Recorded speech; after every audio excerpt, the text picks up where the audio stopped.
Let's make news at 7। Mumbai की बृहन्मुंबई महानगर पालिका में पहली बार बीजेपी की मेयर होंगी रितु तावड़े। मुंबई बीजेपी अध्यक्ष अमित साटम ने उनके नाम का आधिकारिक ऐलान किया है। रितु तावड़े घाटकोपर से लगातार तीसरी बार पार्षद हैं और पहले शिक्षा समिति की अध्यक्ष रह चुकी हैं। वे महाराष्ट्र प्रदेश महिला मोर्चे की उपाध्यक्ष भी हैं। वहीं शिवसेना के एकनाथ शिंदे गुट ने उप महापौर पद के लिए संजय शंकर घाड़ी को उम्मीदवार घोषित किया है, जो 1.25 साल के लिए पद संभालेंगे। 2025 के बीएमसी चुनाव में बीजेपी 89 सीटें जीतकर सबसे बड़ी पार्टी बनी, जबकि शिवसेना शिंदे गुट को 29 सीटें मिली। महायुति के गठबंधन से बहुमत सुनिश्चित होने के बाद ये फैसला हुआ है। ओला, उबर, रैपिडो और पोर्टर जैसे ऐप बेस्ड ट्रांसपोर्ट और डिलीवरी सर्विसेज के लाखों ड्राइवरों और पार्टनर्स यानी गिग वर्कर्स ने आज देशव्यापी हड़ताल की। इसे ऑल इंडिया ब्रेकडाउन नाम दिया गया। ये बंद न्यूनतम किराए की मांग, गिरती कमाई, बढ़ते ईंधन खर्च और कंपनियों के शोषण के खिलाफ था। यूनियनों का कहना है कि मोटर व्हीकल एग्रीगेटर गाइडलाइंस के तहत बेस फेयर नोटिफाई नहीं करने से कंपनियां मनमाने रेट तय कर रही हैं, जबकि पैनिक बटन इंस्टॉलेशन के बदलते नियमों से ड्राइवरों पर 12,000 रुपये का अतिरिक्त बोझ पड़ रहा है। इस हड़ताल का असर व्यापक रहा।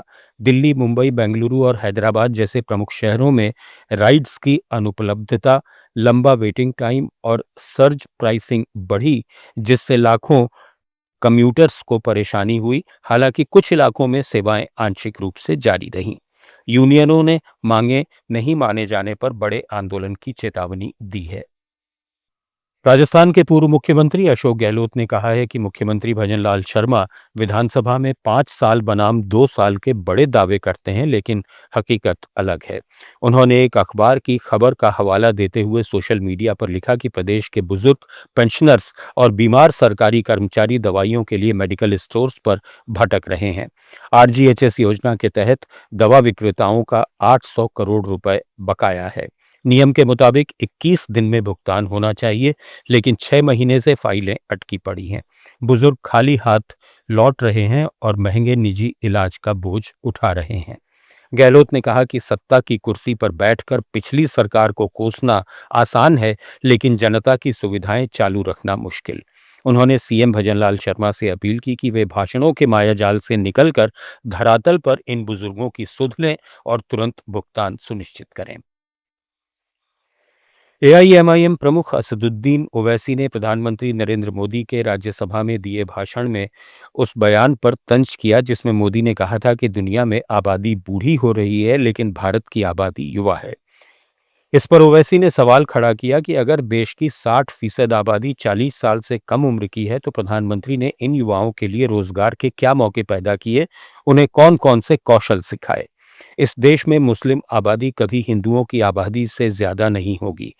उन्होंने ये भी कहा कि आरएसएस प्रमुख मोहन भागवत लोगों को 3 बच्चे पैदा करने की बात कर रहे हैं, लेकिन खुद ऐसा नहीं कर रहे। होगी कितना खर्चा उन लोगों के लिए करना पड़ेगा, इसका हम सोचते नहीं है।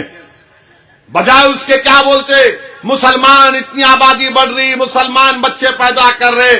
जालिमों, 2021 तक मुसलमानों की आबादी स्टेबलाइज हो जाएगी।